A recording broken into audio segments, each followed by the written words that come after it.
My chosen focus for my imperfect cinema film is a political piece inspired by my home county in Northern Ireland, Derry. In my imperfect cinema, I wanted to push boundaries. I did this by finding comedy through the tragedy of the Troubles in Northern Ireland. My main focus for the film derived from my own personal understanding and experience. The radicalization of youth still reminisces of segregation, remains even in today's society. I wanted to make a clear statement of this absurdity through comedy and educate an audience of this recurring issue in a new perspective, hopes of retaining their interest with satirical humor.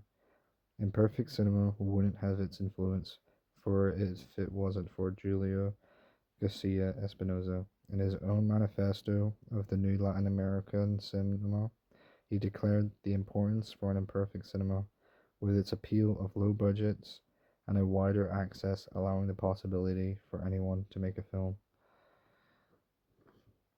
With Espinosa's breakthrough, he paved the way for other avant-garde filmmakers such as Jean-Luc Godard. His outstanding 1960s Breathless allows cinema to transform itself from a big budget industry to an independent one with a variety of possibilities. A new cinema was born, referred to as the Golden Age of Hollywood. My influences for my political piece starts with Jim Jarmusch, a prominent figure in independent cinema. My passion for writing emulates through Jim Jarmusch's dry sense of humor, relatable characters, and a sense of witty realism. From his works in Coffee and Cigarettes to Dead Man, his style helps me create memorable characters that come to life on screen. What do you do? Uh, just relax, sit around, maybe have a cigarette. Yes? Cigarettes and coffee, I think, go together good. I don't know. Do you think you drink too much of it? No. Coffee is good for healthy, yeah. Or sleep. I like to drink before I go to sleep. Drink a lot of coffee before I go to sleep, so I can dream faster. South Park has not only been an inspiration to my animation style, it's also inspired my writing.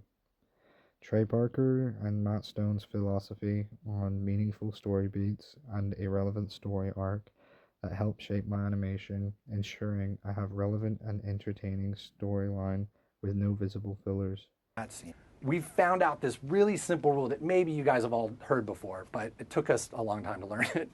But we can take these beats, which are basically the beats of your outline, and if the words "and then" belong between those beats, you're f***ed, basically. You got something pretty boring. What should happen between every beat that you've written down is either the word "therefore" or "but." Imperfect cinema's priority of portraying a raw aesthetic and striving for perfection has allowed me to experiment and learn from my mistakes. A comforting reminder is a lifestyle choice, as it allows my characters feel more realistic. My main blunder is the change of color in each frame of my animation due to complications with my animation setup. This has, however, created a rough and rugged aesthetic to my film, offering my film a more personal touch of imperfection, as the Trouble's own history is imperfect itself, shown in my film. Dairy Girls was a unique inspiration to help format my comedy with the current political status. The show offers great insight to the Troubles, and it affects everyday people, most importantly, the use of humor to express the tragedy of the time period. Overall, I believe my film was a very bold statement of radicalization of youth, seen as the main kids have the fewest lines of dialogue, yet the driving force of peace. I've also made it clear that the humor through tragedy is both entertaining and engaging, with hopes I can educate an audience in a new light and perspective. The reason for my inspiration to be using a political piece statement for imperfect cinema is the importance of the history of radicalization of the youth. I'm wanting to create a new atmosphere, break boundaries, and to make it clear that it's just as important to make light of histories that are long forgotten or brushed aside, because the less you think about it or pay attention to it, the worse it'll get. And I feel and deeply believe that comedy can also bring a new perspective, engaging more people, and have a better inspiration on an outside perspective.